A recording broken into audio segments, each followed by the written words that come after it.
नमस्कार, मैं हूं आशीष चित्रांशी और आप देख रहे हैं द न्यूज लॉन्चर।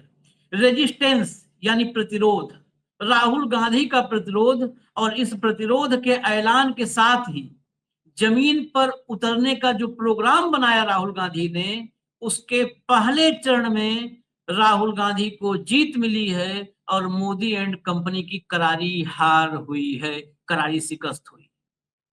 इस हार और जीत का निर्णय हम कैसे करते हैं या हम कैसे बोल रहे हैं, इसके लिए हम अपनी वजह देंगे। हम बीजेपी के सिस्टम जैसे नहीं कि बोल दिए और निकल ली। राहुल का पहला कार्यक्रम, फिर मैं कहूंगा रेजिस्टेंस, प्रतिरोध। राहुल ने इसी के इर्द गिर्द अब आगे की पूरी रणनीति बनाई है। पूरी रणनीति प्रतिरोध की रणनीति है। इस प्रतिरोध का आगाज कोटा से तय किया गया कि आगाज कोटा में होगा और भव्य आगाज होगा। आरंभ है प्रचंड, सुनते हैं ना आप गाना, वैसे ही प्रचंड होगा एकदम आरंभ। इस आरंभ को प्रचंड न होने देने के लिए, आगाज को फ्लॉप करने के लिए क्या क्या नहीं किया गया, क्या नहीं किया गया ये बताइए। बैनर, पोस्टर, होर्डिंग उतारना, फाड़ना, कोचिंग में जाना, यूथ को आना था यहां पर, कोचिंग में जाना, हॉस्टल में जाना, पीजी में जाना, धमकाना, सब कुछ कर लिया। अब इसके बाद क्या कर सकते? इसके बाद तो एक ही चीज बचता है ना, कि जितने युवा हैं उनके पैरों में बेड़ियां डाल दी जाए। यही एक उपाय है। आज की तारीख में अभी इतना तो करने दुस्साहस नहीं कर सकते हैं ये लोग। ये दुस्साहस अभी करने की स्थिति में नहीं है। हाँ, अगर आगे कामयाब हो गए, परिसीमन आयोग बना लिया, तानाशाही को संख्या बल की आड़ में लागू कर दिया गया, संख्या बल की आड़ में तानाशाही, तो फिर आगे वो दिन भी आ जाएगा। लेकिन आज वो तारीख, आज की तारीख में वो करने की स्थिति में नहीं है। अब इतना कुछ करने के बाद अगर राहुल गांधी के उतरते ही जेनजी का सैलाब आ जाए, हाउसफुल हो जाए पूरा मैदान, तो फिर हार हुई ना नरेंद्र मोदी की। इसे ही तो हार कहेंगे और किसे कहेंगे। अब हार को मैं अभी सिर्फ शुरुआत उसकी, उसका आगाज दिखाता हूं। ये आगाज ही बताएगा कि साहेब की उल्टी गिनती शुरू हो चुकी है। क्योंकि युवा अगर हुंकार भर दिया, मैं संपूर्ण क्रांति को कोई संपूर्ण रूप में क्रांति नहीं मानता, नाम भले संपूर्ण क्रांति थी, वो सिर्फ सत्ता परिवर्तन की एक क्रांति थी। सामाजिक, आर्थिक, राजनैतिक, सांस्कृतिक जिसे कहते हैं संपूर्ण क्रांति, वो नहीं थी। लेकिन उस सत्ता परिवर्तन का आगाज भी गुजरात में यूथ आंदोलन से हुआ था। ऐसे ही छोटा सा मुद्दा युवाओं का था और युवा आक्रोशित हुए, गुजरात से हुआ था। और वो बिहार में चिंगारी पहुंची और फिर उन युवाओं को एक अगुवा मिल गया। जेपी ने उस आवाज को एक मंच दिया और हो गई क्रांति, संपूर्ण क्रांति के नाम से राजनीतिक परिवर्तन वाली। तो यूथ है ये, उल्टी गिनती शुरू है। हेमंत भाई लाइए, उल्टी गिनती बहुत अच्छा गिनते हैं, लाइए जोड़िए हेमंत भाई, उल्टी गिनती गिनने में एक्सपर्ट है। स्वागत है हेमंत भाई। लो अब विजुअल दिखाओ। जो अभी विजुअल कुछ कुछ आए हैं वहां से, फोन पर तो बहुत लोग बहुत कुछ बता रहे हैं कि एकदम भीड़ है, तिल रखने की जगह नहीं है, लेकिन विजुअल नहीं अभी आए हैं, विजुअल कम आ पाए। ये राहुल गांधी वहां स्टेशन पर उतरने के बाद के विजुअल है। ऑडियो खोल दो, ऑडियो में कोई कसर नहीं। स्टेशन पर निकल करके जब वहां पहुंचे हैं, कोटा पहुंच चुके हैं, तो उस समय के विजुअल। बाकी साइड में आप चलाते रहिएगा। अभी तो हेमंत भाई वहां आपको देखिए स्थिति, जो फोन पर बातचीत हो रही है वो बताएंगे हेमंत भाई, क्योंकि वो लगातार फोन पर हम लोग रिपोर्ट दे रहे हैं। हेमंत भाई को डेडिकेटेड आज इसी काम। ये देखिए राहुल को। उसके बाद अब अगले विजुअल पर आइए। चलिए, ये हो गया पहला। दूसरा विजुअल ये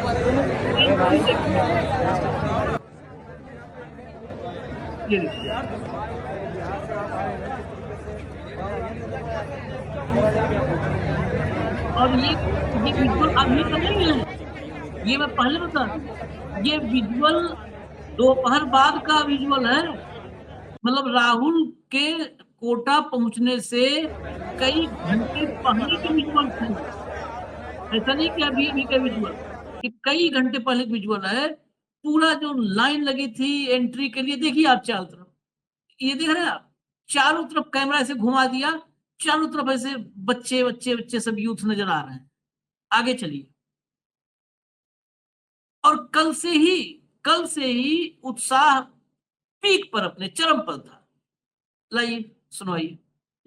राहुल गांधी सर यहाँ आ रहे हैं, सबसे मिलेंगे, सबसे बात करेंगे, तो वही सबसे बड़ी बात है। क्योंकि अगर पीएम को करना होता तो वो खुद आ जाते, वो खुद कर लेते, पर उन्होंने तो स्टेप तक नहीं उठाया है। अभी एग्जाम है 2-4 दिन बाद, और लाइक इतना सब हो चुका है। अगर एग्जाम फिर लीक हो गया तो ये डर है हम। सिस्टम के अंदर ही खराबी है। जब अपने ही लोग ये सब करेंगे तो फिर दूसरे लोग कैसे क्या करेंगे।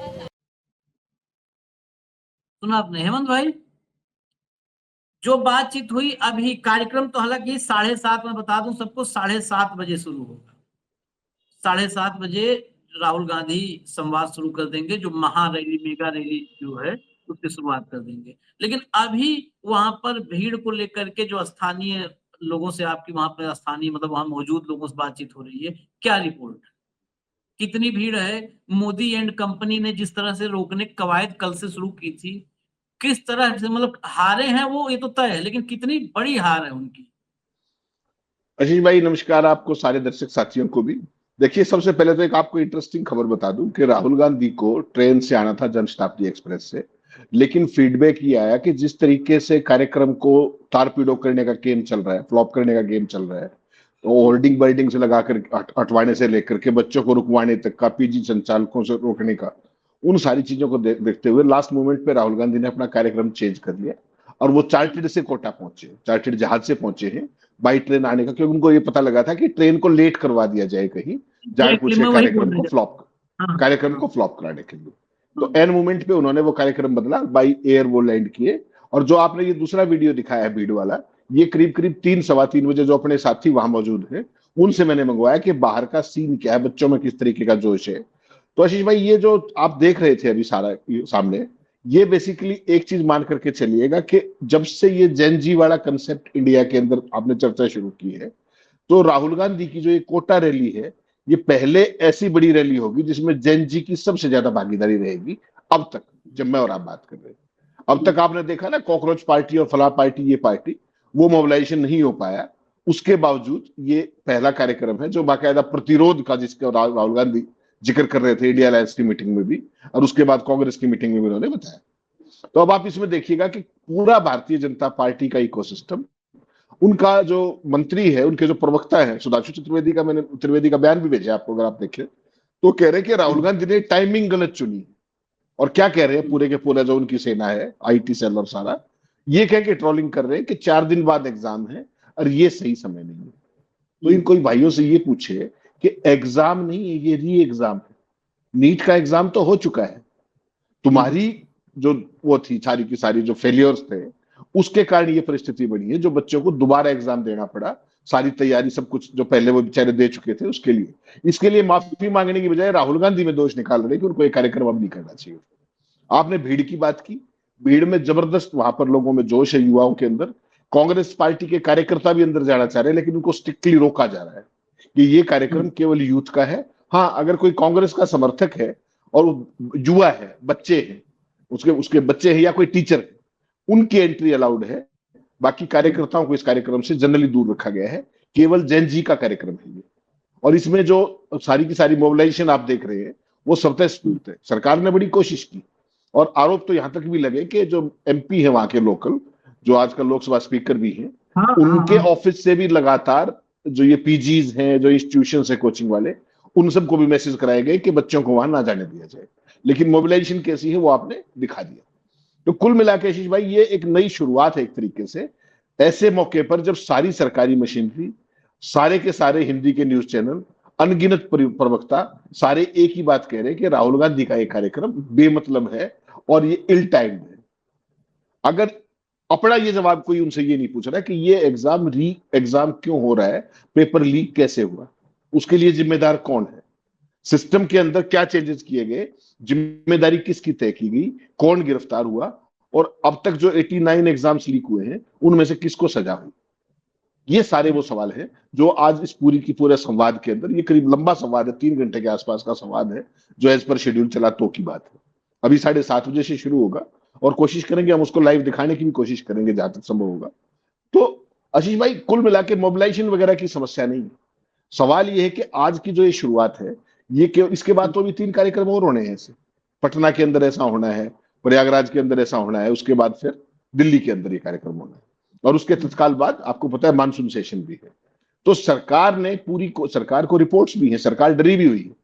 अगर आप गृह मंत्रालय की बात करें तो पिछले 48 घंटे से सारी की सारी खुफिया एजेंसियां बहुत सक्रिय हैं कि किस तरीके का मोबिलाइजेशन है, इसको कैसे कंट्रोल किया जाए, इसको मिनिमाइज किया जाए, वो सारी चीजें अपनी जगह। लेकिन अंदर से कहीं ना कहीं घबराहट है सरकार के अंदर कि अगर ये एजिटेशन कहीं, क्योंकि आपको पता है ना, बच्चे तो जिस तरीके से एक बार अगर यूथ चल पड़ा जैन जी, तो उसके बाद फिर बैकफुट का तो उनको पता ही नहीं। मोदी जी आज जिस सत्ता के शिखर पे हैं, उनको वहां तक लाने में केवल ये युवा और जैन जी ही थे जो उनकी बातों में आकर के सब के सारे उधर चल दिए मुंह उठा करके। अब उनको जब धोखा समझ में आ रहा है 12 साल के बाद, तो अब ये मोबिलाइजेशन हो रहा है, और ये सरकार के लिए सबसे बड़ी चिंता की बात है। और खतरे की घंटियां आप लगातार सत्ता प्रतिष्ठान में सुन सकते हैं, जिस तरीके के रिएक्शन है, जिस तरीके से मीडिया ने कंप्लीट वाइप आउट कर रखा है, जिस तरीके से दुष्प्रचार किया जा रहा है, और राहुल गांधी की टाइमिंग को लेकर के उनको टारगेट किया जा रहा है हमेशा की तरह। ये सारी स्थिति है आशीष भाई।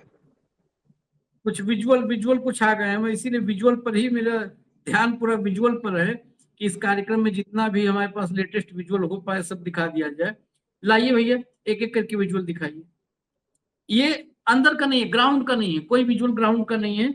ये कुछ NSUI ने डाला है, जो सड़कों पर राहुल के आने की जो है खुशी में, अपने जश्न में। ये देखिए सड़क है, ऑडियो हो तो खोल दीजिएगा, अगर म्यूजिक ना हो तो। म्यूजिक होगा तो ऑडियो बंद रहने दीजिए। ये देखिए कोटा राजस्थान, ये सड़क पर जहां है वहीं पे जत्थे में अपना इकट्ठा हो गए। चलिए आगे चलिए, आगे चलिए, आगे चलिए। और विजुअल्स, एक विजुअल अंदर का है, वो भीड़ का नहीं, वो अभी मतलब कई घंटे पहले का है। ये जो बाहर ग्राउंड के बाहर जो गाड़ियां वगैरह है, मतलब वहां पर पार्किंग करीब करीब फुल हो चुका है। अंदर ग्राउंड के अंदर अगले विजुअल पर आइए। ग्राउंड के अंदर का भी कई सारे विजुअल मिक्स हैं, थोड़ा बढ़ाइए। ग्राउंड के अंदर जो तैयारी, जो मंच वगैरह बना है ना, उसको जब मंच बन रहा था, तैयारियां हो रही थी करीब 1-2 बजे के आसपास, उस वक्त का अंदर का विजुअल। उसमें आप देखेंगे कि मंच पर कुछ लोग खड़े हैं और तैयारी की जा रही है। ये मंच बेसिकली वही कल भी हमने कहा था कि ये पॉलिटिकल मंच, राजनीतिक मंच जैसा मंच नहीं है, ये बिल्कुल डिफरेंट है, संवाद वाला। ये मंच देख करके कल भी मैंने बात कहा था, ये मंच देख करके आपको अमेरिका वगैरह का सिस्टम याद आएगा, दिखेगा वही झलक दिखेगी, जहां पर डिबेट्स होते हैं और बिल्कुल ऐसे ही मंच बनाया जाता है। वहां पे पॉलिटिकल डिबेट होता है, यहाँ पर तो प्रेस कॉन्फ्रेंस नहीं होती, डिबेट की बात छोड़ दीजिए। अगला विजुअल लाइए, लाइए। विजुअल और भी हैं कुछ, जो लेटेस्ट विजुअल मिल रहे हैं अलग अलग सोर्सेज से, वो सब दिखा दे रहे हैं हम। अगला विजुअल लाइए। बहुत सारे विजुअल आपको आजकल जो रील मोदी जी ना इंस्टा की पूछ रहे थे, तो इंस्टा की रील भी बहुत सारी है। इंस्टाग्राम पर बहुत सारे विजुअल हैं, छोटे छोटे क्लिप्स। कोचिंग के बच्चे हैं, वो एक जगह इकट्ठा हैं, उन्होंने अपना विजुअल डाल रखा है। मतलब उसमें कोई वो नहीं है कि विजुअल्स के सोर्सेज कोई फिक्स हैं, अलग अलग जगहों से जहां से जो विजुअल आ पा रहा है वो दे रहे हैं। राहुल गांधी का विजुअल अभी चॉपर से उतरते हुए विजुअल डाला है, जिसमें पहले तो आप देखे थे वो बाहर निकलते हुए था ना, चापल से कोटा में उतरते हुए विजुअल आया अंदर से। और वहां पर सभी बड़े नेता, अशोक गहलोत से लेके और डोटासरा तक सब मौजूद है वहां पर। विजुअल चला दीजिए, सारा विजुअल चला दीजिए। अब हेमंत भाई के पास में चलता हूँ, ये देखिए आप, यहाँ अशोक गहलोत, गोविंद सिंह डोटासरा सारे मौजूद हैं। हेमंत भाई, इनकी हालांकि इन नेताओं की एंट्री तो अंदर हो नहीं रही है, ना अशोक गहलोत, ना डोटासरा, ना पायलट, कोई नहीं होगा वहां पे अकेला पायलट होगा और राहुल गांधी, बाकी कोई जो है को पायलट वगैरह कोई नहीं होगा वहां। ये सब क्यों पहुंचे हैं? हालांकि अच्छी बात है, मैं निगेटिव सवाल नहीं कर रहा हूँ, पहुंचना अच्छी बात है, ये मतलब कि अपने नेता के स्वागत में, लेकिन सिर्फ स्वागत में पहुंचे हैं या इस मिशन में भी इन लोगों की भागीदारी दिखेगी? भाई इस लड़ाई को बढ़ाने के लिए राहुल के साथ मंच पे जरूरी नहीं कि रहें, लेकिन लड़ाई को बढ़ाने में तो इनकी भूमिका बड़ी हो सकती है ना, गहलोत से लेकर के और पायलट तक सबकी। नहीं आशीष भाई, पहली बार आपने ये इवेंट देखिएगा, मेरी अभी तमाम साथियों से बात हो रही थी वहां पे राजस्थान में, उन्होंने कहा कि इस बार पहला ही अवसर है जब कांग्रेसी आपस में नहीं लड़ रहे हैं। कांग्रेसी पहली बार भाजपा से लड़ते दिखाई दे रहे हैं, भाजपा के खिलाफ लड़ाई लड़ते दिखाई दे रहे हैं, और सारे एकजुटता के साथ इस कार्यक्रम में लगे हुए हैं। नंबर एक, ये अलग बात है कि एंट्री जो है हो सकता है मंच पे हो या ना हो, कांग्रेस के वरिष्ठ नेताओं की, जैसे गहलोत है, सचिन पायलट है, वो इंपॉर्टेंट नहीं है, लेकिन वो वेन्यू पे तो रहेंगे ना। वेन्यू पे रहना इंपॉर्टेंट है, चाहे वो मास भीड़ के बीच में रहे या पीछे ग्रीन रूम वगैरह जो होता है उसके अंदर रहे। लेकिन जो पहली बार जो इस बात को सारा का सारा मीडिया के साथी वहां मान रहे हैं, उनका ये कहना था कि अच्छी बात यह है कि कांग्रेसी, चाहे वो पायलट हो, चाहे वो गहलोत हो, चाहे बाकी सारे डोटासरा और ये सब लोग हो, सारे के सारे शिद्दत से इस काम में लगे हुए हैं कि यूथ का मोबिलाइजेशन किस तरीके से मैक्सिमम हो पाए। और इंटरेस्टिंग बात क्या आशीष भाई, जो सबसे तो वहां के लोग जिस बात को लेकर बड़े उत्साहित थे, खासतौर पर युवा, उनका ये मानना है कि एक तरफ तो इस देश में एक 56 इंची व्यक्ति है जिसने आज तक किसी सवाल का जवाब नहीं दिया, और एक राहुल गांधी है जो स्वतः स्फूर्त खुद आकर के युवाओं से सवाल जवाब करके संवाद करने के लिए खुले मंच पे आ रहे हैं। बिल्कुल किस तरीके की औपचारिकता नहीं, जो भी सवाल, वो जैसे मोदी जी का होता है ना कि परीक्षा पे चर्चा, वो आपने देखी होगी, वो सारे पहले के पहले रिहर्सल होती है उनकी बाकायदा, और वो कोरियोग्राफ होते हैं, क्या सवाल पूछोगे और क्या जवाब आएगा। तो राहुल ना तो वो देश के अंदर करने वाले हैं सवाल जवाब का, के पहले कागज सवाल मंगवा लो फिर जवाब देंगे, ना वो विदेशों में करते हैं। आपने तमाम यूनिवर्सिटीज में, अंतरराष्ट्रीय मंचों पर देखा होगा कि इम्प्रॉम्प्टू सवाल आते हैं और इम्प्रॉम्प्टू ही वो जवाब भी देते हैं। तो यहाँ पर कोटा के अंदर भी वही करने की तैयारी है कि जो जैन जी के जो सवाल होंगे उनको बाकायदा पहले समस्याओं को, सवालों को, इश्यूज को समझेंगे और उसके बाद उनके साथ अपना संवाद करेंगे। तो किसी भी रूप में ये वन वे कम्युनिकेशन नहीं है मोदी जी के स्टाइल में, जिसको आप मोनोलॉग कहते हो। राहुल गांधी ना तो कभी मोनोलॉग के पक्षधर है, वो हमेशा डायलॉग में भरोसा करते हैं। वो आपने तमाम जगह देखा, जितनी उन्होंने आज तक प्रेस कॉन्फ्रेंसेस की, जितने संवाद किए, औपचारिक किए, अनौपचारिक किए। और दूसरी तरफ हमारे मोदी जी, आपने देखा होगा, अभी थोड़े दिन पहले याद होगा कि असम के अंदर जब चुनाव था तो कैसे चाय के बगानों में क्या कह रहे थे कि मैं भी चाय वाला हूं, और महिलाएं थी, उनको सुबह नई साड़ियां दी गई सरकार की तरफ से या पार्टी की तरफ से, और फिर उस तरीके से फिर झालमुड़ी खाने का कार्यक्रम आपने देखा ही था किस तरीके से। तो मोदी जी का सारा कोरियोग्राफ्ड होता है। यहाँ कोरियोग्राफी जैसी कोई चीज नहीं है, यहाँ जो कुछ है वो स्वतः स्फूर्त है और रूटीन फ्लो के अंदर आगे बढ़ेगा। किसी भी तरीके की औपचारिकता उस रूप में नहीं है। और सरकार ने अपनी तरफ से जो इसको रोकने की कोशिश की है, मुझे लगता है उसने भी कहीं ना कहीं कांग्रेस की मदद की है। जितना सरकार ने वो पोस्टर फड़वाए और ये सब किए, होर्डिंग्स हटवाए, उसका भी लाभ उनको, कांग्रेस पार्टी को मिलेगा कि यार ये हो क्या रहा है। खुद तो सवालों के जवाब देते नहीं, कोई विपक्ष का व्यक्ति आए तो उसको भी आप जो है उसके कार्यक्रम को फ्लॉप कराने के लिए तमाम तरह की। अभी मैं हंस रहा था जब वो राहुल गांधी के एक करीबी से बात हो रही थी, मैंने कहा भाई ये ट्रेन से आना था, जनशताब्दी सारा, कहता सर अगर 3 घंटे ट्रेन बुक वो लेट करा देते तो हम क्या करते। तो इतना तक भी खौफ है, बताइए। लीडर ऑफ अपोजिशन है यार, वो एक संवैधानिक पद है, कल्पना कीजिए आप। मतलब आप सोचिए आशीष भाई, मैं एक दूसरी बात कर रहा हूँ, इस देश में अभी तक तो लोकतंत्र है ना, कहने को तो बचा ही हुआ है, बाकी तो पता ही है ना। आज की तारीख में केरल में कांग्रेस की सरकार है, ठीक, कर्नाटक में है, तेलंगाना में है, हिमाचल में। कल को प्रधानमंत्री जी जाए या अमित शाह जाए और वहां कांग्रेस पार्टी की सरकारें ये हरकत करें, उनके होर्डिंग्स और बैनर हटवाएं, कैसा लगेगा उनको। आज की तारीख में हालत ये है कि देश के किसी भी राज्य में, 22 राज्यों में इनकी सरकारें हैं, जहां पर इनकी सरकारें हैं कोई दिन ऐसा नहीं जाता जो जिस दिन ये उत्सव नहीं मनाते, सारी सड़कों को पाट, क्योंकि पैसे का तो कोई अंतहीन कार्यक्रम है, अंतहीन कार्यक्रम। जितना पैसा क्रिमिनली ये वेस्ट करते हैं दिखावे के ऊपर, आप सहज कल्पना कर सकते हैं। उसके बाद आशीष भाई अपना तो सारा शहर को ढांप देते। अभी कुछ दिन पहले ज्योतिरादित्य सिंधिया आए थे हरियाणा में, हमारे रोहतक में आए थे, जिस दिन वो आग लगी, कई लोग मरे हमारे यहाँ डी पार्क पर। उस आग वाली जगह पे ज्योतिरादित्य सिंधिया को लेकर नहीं गए, रोहतक के सबसे बड़े अग्निकांडों में से एक। पूरे शहर को भाजपा के झंडों से पाट कर इवेंट क्रिएट की जा रही थी, ये देखो देश की पहली ओवर ब्रिज वाली रेलवे लाइन है, फला है ये। तो जो मोदी जी वहां करते हैं नेशनल इंटरनेशनल लेवल पे, वो यहाँ पर डिस्ट्रिक्टों पे करते हैं। लेकिन कोई विपक्ष का नेता, राहुल गांधी कितनी बार राजस्थान आते हैं। तो एक मिनिमम कर्टसी और मिनिमम डिसेंसी नाम की भी एक चीज होती है। नहीं, इन्होंने मतलब आपके घर में आ रहा हूं, मेरे कोई फोटो लगा तो आप उसको उखड़वा दोगे यार, ये तो कैसी बहुत ही हल्का आप कैसी बात कर दी हेमंत भाई? किससे आप कर्टसी और डिसेंसी की बात किससे कर रहे हैं? डिसेंसी और कर्टसी ये तो मतलब ये शब्द इनके सामने आप लिख दो ना तो ये मतलब टूट पड़ेंगे। डिसेंसी कर्टसी है ही नहीं है, ये संस्कारहीन। मैं बार बार कहता हूँ ना, जैसे हम लोग पढ़ते थे तो आता था रंग, ये पदार्थ रंगहीन, गंदहीन, गंधहीन, गंदहीन। स्वादहीन। तो ये संस्कारहीन, ये नैतिकताहीन, ये सम्मान किसी को देना जानते ही नहीं। अब चरित्रहीन भी अगर बोल दें तो छनछनी लग जाएगी, इसलिए नहीं बोल रहा हूं मैं। आदमी जिसको समझना है समझ ले। मतलब हीनों में हीन, परमहीन, चरमहीन, सब यही तो है। इन्हें कर्टसी, इनसे कर्टसी की आप उम्मीद करते हो?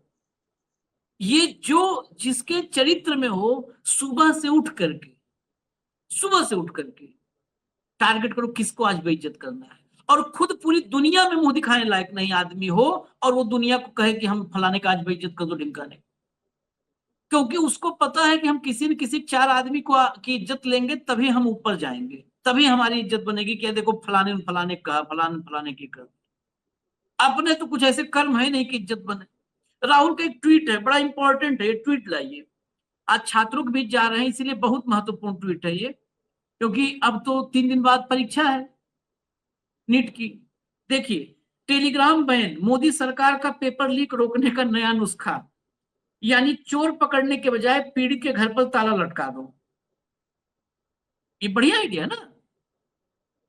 लाखों छात्र सालों से टेलीग्राम पर पढ़ते हैं, नोट्स, टेस्ट सीरीज, डिस्कशन, तैयारी, वो सुविधा छीन लेना पेपर लीक का समाधान कैसे हुआ? और यह फुल प्रूफ भी नहीं है। यह देश का हर छात्र जानता है कि पेपर लीक माफिया भी फिर यह देश का हर छात्र जानता है और पेपर लीक माफिया भी जानते हैं। फिर अगला बैन किस पर लगाएंगे? व्हाट्सएप पर। परीक्षा के दिन छात्रों की तलाशी होगी, जेबें कैंची से काटी जाएंगी, प्रश्न पत्र वायुसेना से भेजे जाएंगे, दिखावे की कोई कमी नहीं होगी। पर बीमारी की जड़ पर एक बार भी नहीं, क्योंकि पेपर लीक माफिया इसी सरकार की देखरेख में फल फूल रहा है और युवाओं को खून के आंसू रुला रहा है। मोदी जी, दिखावा छोड़िए, माफिया पर वार कीजिए, छात्रों पर नहीं। छात्रों की गूंज सुन लीजिए, वरना देश का युवा अपना हक लेना जानता है। आप बताओ, हम अभी भीड़ पर थे, लेकिन ये भीड़ क्यों है उसकी जड़ में हम फिर जाते हैं। पेपर लीक रोकने के लिए आप बंद कर दो, ये जो है टेलीग्राम, क्या है, टेलीग्राम हाँ, बंद तो कर दो। नहीं करते, वो बंद कर दो आप। इससे अच्छा एग्जाम ही बंद कर दो, पेपर बंद कर दो। मैं बता रहा हूं सबसे सॉलिड उपाय, पेपर बंद कर दो। उसके बाद ब्रह्मा विष्णु महेश न लीक करवा पाएंगे। जब पेपर ही नहीं होगा तो लीक कहां से होगा? हेमंत भाई, नहीं नहीं भाई साहब, जो ये आप बिल्कुल सही बात करें, उस दिशा में भी बढ़ेंगे, आप चिंता मत कीजिए, काम सारे करेंगे। जो एनटीए बनाया था वो आज क्या है? एनटीए क्या कहती है संसद की समिति के सामने जाकर के कि हम तो तब मानेंगे जब सीबीआई कहेगी, तब पेपर लीक हुआ है, और फिर खुद ही पेपर को कैंसिल किए घूम रहे हैं। तो ऐसे विद्वान आपको आदमी कहीं मिलेंगे? उसके बाद आप कल्पना कीजिएगा जो आज जो ये काम इन्होंने किया टेलीग्राम को जिस तरीके से, इसके पीछे भी आपदा में अवसर का खेल है, आप समझ लीजिएगा। और जो अपने टेलीग्राम के सीईओ हैं, उसने बिल्कुल सरेआम बता दिया सब जगह कि ये सारे के सारे खेल हो क्या रहा है, ये आपदा में अवसर है गुजरातियों का। और इसको उन्होंने साबित करके दिखाया। उन्होंने क्या कहा कि ये बेसिकली जो ट्रंप जो ये अपने क्या नाम टेलीग्राम को बंद किया है, इसके पीछे एक बिजनेस राइवलरी है। वो कैसे? इसके पीछे उन्होंने आरोप लगाया है कि जो आईटी मंत्रालय है उसने 1 हफ्ते का जो बैन लगा दिया, क्योंकि कुछ परीक्षा जो लीक हुई थी पेपर, उसमें सवाल शेयर किए गए थे कथित तौर पर। वो ये कह रहे हैं कि अगर ये चीज टेलीग्राम पे रोकी गई है तो व्हाट्सएप पे क्यों नहीं की गई? व्हाट्सएप क्यों नहीं बैन हुआ? व्हाट्सएप पे भी तो वही सारी फैसिलिटी है। तो जो टेलीग्राम के सीईओ, दिल्ली हाईकोर्ट तो चले गई है, पिटीशन डाल दी है उन्होंने, क्या होगा वो भी आपको पता है, बैडमिंटन जस्टिस और जो भी, छोड़ दीजिए उसको। अब उनका ये कहना है कि रिलायंस इंडस्ट्रीज, मुकेश अंबानी का जो टेलीकॉम बड़ा पार्ट है, उनका मेटा के साथ डायरेक्ट उनका शेयर उसमें है, और व्हाट्सएप को कंट्रोल कौन करता है? मेटा। तो इस आपदा का अवसर इस रूप में उठा लो कि व्हाट्सएप ज्यादा बेहतर है टेलीग्राम को 7 दिन के लिए सस्पेंड करके। ये उन्होंने बाकायदा लंबा चौड़ा ट्वीट करके और आरोप लगाया है सरेआम। बेसिकली उन्होंने कहा क्या कि भारत में टेलीग्राम के 15 करोड़ से ज्यादा आम यूजर्स को सजा मिल रही है, न कि उन लोगों को जिन्होंने परीक्षा का मटेरियल लीक किया था। वो तो आज भी उसके टेलीग्राम के ऊपर वीपीएन के जरिए है। वो टेलीग्राम तो मेरा और आपका नहीं चल रहा था, आम आदमी का। वीपीएन वालों के तो सबके चल रहे। तो ये मोदी सरकार को एक काम बहुत करना अच्छा कर आता है, किसी को बदनाम करना हो और किसी को बैन करना हो। चीन को लाल आंख दिखाई थी ना, आपको पता है, दर्जनों बैन ऐप कर दिए थे। चीन थर्रा गया, कांप गया, और उसके बाद उसको आज तक बेचारे ठीक नहीं हुए। नॉर्मल नहीं हुए। शी जिनपिंग अभी चेक करवाइएगा आप, मोदी जी ने कब किए थे उनके ऐप जो बैन किए थे। तो इस बैन से कुछ नहीं रुकता है भाई साहब। लीक होने वाली जानकारी दूसरे ऐप्स पर चली जाएगी, बस इतनी सी बात है अगर लीक होता है तो। दुरोव ने रिलायंस और मेटा को सीधी चुनौती दी है। टेलीग्राम पर बैन के पीछे नीट पेपर लीक के अलावा भी उन्होंने कहा बहुत कुछ है। और उसके बाद फिर राहुल गांधी ने जो बात कही, उसका अगला उन्होंने क्यों की, राहुल गांधी ने एक परीक्षार्थी के भाई के ट्वीट को लेकर के उन्होंने जवाब दिया। उन्होंने क्या कहा कि टेलीग्राफ को बंद करना एक सही समाधान है, बैंडेड ट्रीटमेंट जिसको आप अंग्रेजी में बोलते हैं, और परीक्षा में धोखाधड़ी के मामले में यह जरूरत से ज्यादा सख्त कदम है। और जो भारत की जो इंटरनेट फ्रीडम फाउंडेशन है, टेलीग्राम प्लेटफॉर्म के खिलाफ कार्रवाई के बारे में जो एनटीए की आज की प्रेस रिलीज में बताए गए निर्देशों पर भी गंभीर आपत्ति जताई। एनटीए की सिफारिश पर इलेक्ट्रॉनिक्स और सूचना प्रौद्योगिकी मंत्रालय ने धारा 69A के तहत भारत में टेलीग्राम के इस्तेमाल पर रोक लगा दी। साथ ही प्लेटफॉर्म को अगले आदेश दिया कि 30 जून 2026 तक सभी भारतीय यूजर्स के लिए मैसेज एडिटिंग की सुविधा बंद कर दे। यह धोखाधड़ी के बड़े रैकेट को रोकने के लिए उठाया गया एक कठोर और देशव्यापी कदम है, और सरकार ने खुद माना कि यह संविधान के मुताबिक नहीं है। ऑर्डर में तो सरकार के मुताबिक असंवैधानिक है। सबसे पहले यह ध्यान रखना जरूरी है कि सेक्शन 69A और इसके तहत बने 2009 के ब्लॉकिंग नियम सरकार को कंप्यूटर रिसोर्स पर मौजूद खास जानकारी तक पहुंच रोकने की इजाजत देते हैं। ये नियम किसी पूरे इंटरमीडिएटरी को बंद करने या किसी कंपनी को पूरे देश के लिए अपने प्रोडक्ट से कोई फीचर हटाकर उसे फिर से डिजाइन करने का आदेश देने तक नहीं आते हैं। श्रेया सिंघल बनाम भारत मामले में सुप्रीम कोर्ट ने सेक्शन 69A को सही ठहराया था, क्योंकि यह सीमित है और इसमें प्रक्रिया से जुड़े सुरक्षा उपाय शामिल हैं। इसे ऐसा समझना कि यह लाखों लोगों द्वारा इस्तेमाल किए जाने वाले प्लेटफॉर्म को बंद करने की इजाजत देता है। खुद एनटीए के मानने के मुताबिक बहुत ज्यादा पाबंदी होगी। आप सोचिए। और ये बात चली कहां से कि एक परीक्षार्थी के भाई ने एक ट्वीट लिखा एक्स पे, मेरे भाई के नीट पीजी के नोट्स, वीडियो और पेड स्टडी ग्रुप सब टेलीग्राम पर थे। बच्चे टेलीग्राम के जरिए तैयारी करते हैं। वो तो स्क्रीन रिकॉर्डिंग दिखा रहे हैं बच्चे। टेलीग्राम मैं आऊंगा ना उस बात पे कि क्या कह रही है कि राहुल गांधी की टाइमिंग गलत है कि उन्होंने कार्यक्रम कर दिया 3 घंटे का। तुम्हारी टाइमिंग तो बहुत बढ़िया है टेलीग्राम बैन करने की। री एग्जाम की टाइमिंग बहुत बढ़िया है तुम्हारी। तुमने क्यों नकारा हो? तुम री एग्जाम की जरूरत क्यों पड़ रही है? टेलीग्राम बैन हो गया, इसलिए अब उसे स्कैमर्स को मैसेज करना पड़ रहा है जो पायरेटेड कंटेंट बेचते हैं, ताकि यह उस चीज को एक्सेस कर सके जिसके लिए उसने पहले ही पैसे दिए थे। नीट यूजी का एक पेपर लीक होने से रोकने के लिए आपने हजारों ईमानदार एस्पिरेंट्स का जो टेलीग्राम एक्सेस था उसको बंद करवा दिया। लीक करने वाले आजाद घूम रहे हैं, जिसके जरिए से लोग लीक हुआ उसे बैन कर दिया गया, सजा स्टूडेंट्स को मिल रही है। क्या ये समाधान है? तो ये बात राहुल गांधी ने रीट्वीट करते हुए वो लिखा जो आपने दिखाया। और भाजपा के प्रवक्ता क्या कह रहे हैं कि राहुल गांधी को री एग्जाम के बाद कार्यक्रम करना चाहिए। तुम केवल एक लाइन का जवाब बता दो कि री एग्जाम की जरूरत क्यों पड़ी, बस। और जो पेपर लीक हुआ उसकी जिम्मेदारी किसकी थी? आपने किसकी जिम्मेदारी तय करी और क्या एक्शन लिया? इसका जवाब नहीं है। राहुल गांधी टारगेट पे, केवल यही समझना पड़ेगा आशीष भाई। और अगर मेरी समझो ना आप बात, आज जो देश जिस हालत में पहुंचा दिया है, इतना बड़ा कार्यक्रम हो रहा है आज सारे का सारा। एक चीज आप कल्पना कीजिए, आज भी विधायकों की मंडी, सांसदों की मंडी लगा रखी, दिल्ली में लगी हुई है ना। शिवसेना के सांसदों की मंडी आज भी सजी हुई। केवल मैं सिर्फ एक बात पूछ रहा था आपसे कि अगर यही रेट है 50-50 करोड़ रुपए का जो कथित तौर पे आरोप लगाया गया, 50 रुपए में एक सांसद आता है तो 270 सांसद ही तो ले रहे। और तो ये दोनों के लिए जो मोदी जी के फाइनेंसर हैं उनके लिए कितनी देर का काम? 20-25 हजार करोड़ रुपए लगेंगे। छुट्टी कीजिए। और फिर उसके बाद जो एनटीए करे चाहे कुछ भी करे, सीधा सीधा $4 ट्रिलियन की जो अपनी इकोनॉमी है उस पर दोनों का कब्जा हो जाएगा जो मोदी जी के फाइनेंसर। उनको बीच में बीजेपी को रखने की क्या जरूरत है? वो डायरेक्ट आ जाएंगे। जब सांसदों की मंडी कोई एक पार्टी लगा सकती है, तो ये उद्योगपतियों का भी तो पैसा होता है, वो खुद डायरेक्ट ही कर लेंगे थोड़े दिन में। अगर इस परिस्थिति में पहुंचाएंगे क्या? जो मॉडल था वो आज पूरे का पूरा पूंजी के हाथों में सौंप दिया गया है। आपने परिस्थितियां देखी, भाजपा सरकारें क्यों चाहिए हर एक राज्य के अंदर। कल बहुत जबरदस्त खबर की है, और मैं तो उस पर कार्यक्रम भी चाह रहा था, लेकिन अपन कर नहीं पाए। जो द रिपोर्टर्स कलेक्टिव है, अपना जो पोर्टल है, उसने कल क्या स्टोरी की आपको पता है? अदानी ग्रुप ने जितने भी कोल पावर के टेंडर्स हैं बीजेपी स्टेट्स में 2024 में, सारे के सारे अडानी को मिले। बीजेपी रूल्ड स्टेट्स के अंदर सारे के सारे एक टेंडर हुए 8, और किन स्टेटों में हुए? महाराष्ट्र, मध्य प्रदेश, बिहार, असम, राजस्थान। 8 टेंडर हुए, 8 के 8 अडानी के पास है। और जो दूसरी सरकारें हैं उनमें 5 टेंडर हुए और अडानी को केवल 1 मिला। इसलिए ये सांसद खरीदने जरूरी है, इसलिए SIR जरूरी है, इसलिए हरियाणा में वोटर लिस्ट घटाना जरूरी है, इसलिए महाराष्ट्र में वोटर लिस्ट बढ़ाना जरूरी है, इसीलिए वेस्ट बंगाल कैप्चर जरूरी है, इसीलिए अपने बच्चों के दाखिले हो, इसलिए ये सारे पेपर लीक होना जरूरी है। 89 पेपर लीक हो गए, आज तक एक की सजा हुई हो तो कोई भाजपा का क्रांतिकारी प्रवक्ता न्यूज लॉन्चर पे आके बता दे किस किस सजा बताए, और नहीं तो ये बकवास बंद करें।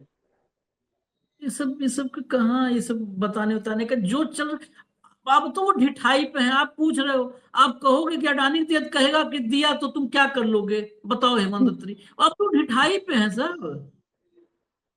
पहले तो दाएं बाएं जाते थे तो ढिठाई पे हैं, अब तो घर में घुस के। आप 50 करोड़ रुपए हो, मैं आपको ब्रेकिंग देता हूं, सांसद के पिता ने बताया कि 150 करोड़ रुपए का ऑफर है।